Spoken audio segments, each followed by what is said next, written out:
Друзья, очередной проект приехал к нам в работу практически на всю зиму. По лодке работы очень-очень много. Мы будем перешивать здесь полностью салон, полностью будем перешивать каюту, будем корпус лодки красить в два цвета.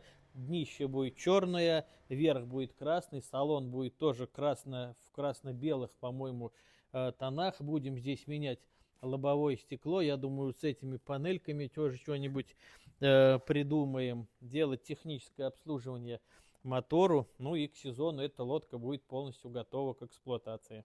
Этапы работ будем обязательно показывать. Не забудьте подписаться на наш канал и следите за нашими видео.